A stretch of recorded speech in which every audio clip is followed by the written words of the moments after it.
జయశంకర్ భూపాలపల్లి జిల్లా మహదేవపూర్ మండలం కాళేశ్వరంలో మిషన్ భగీరథ వాటర్ ట్యాంక్ పైకి ఎక్కి యువకులు హల్చల్ చేశారు.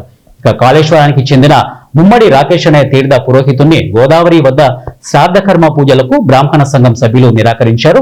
దీంతో మనస్తాపం చెందిన రాకేష్ పెట్రోల్ బాటిల్ పట్టుకుని వాటర్ ట్యాంక్ పైకి ఎక్కి ఆత్మహత్య చేసుకుంటానని నిరసన తెలిపాడు. గత 3 సంవత్సరాలుగా గోదావరి వద్ద శ్రాద్ధకర్మ పూజలు చేసుకుంటూ జీవనం సాగిస్తున్నాడు. రాకేష్ బ్రాహ్మణ సంఘంలో సభ్యులు ఎక్కువ అయ్యారని కొన్ని రోజులు రావద్దంటూ సూచించారు. ఇక సంఘం సభ్యులు అయితే విశ్వకర్మ కులానికి చెందిన వాడినని తక్కువగా చూస్తున్నారని, దీని కారణంగా నిరాకరిస్తున్నారని బాధితుడు ఆరోపిస్తున్నాడు. ఇక స్థానికుల సమాచారంతో పోలీసులు సంఘటనా స్థలానికి చేరుకున్నారు. బ్రాహ్మణ సంఘం సభ్యులు యథావిధిగా శ్రాద్ధకర్మ పూజలు చేసుకోవడానికి అనుమతించడంతో తీర్థ పురోహితుడు రాకేష్ వాటర్ ట్యాంక్ పై నుంచి కిందకి దిగొచ్చాడు. దీంతో అంతా ఊపిరి పీల్చుకున్నారు.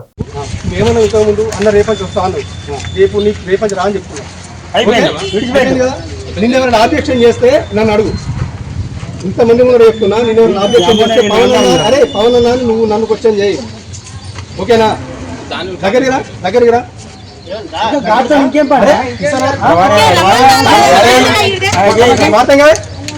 తలకాయ లేదేంద్రా.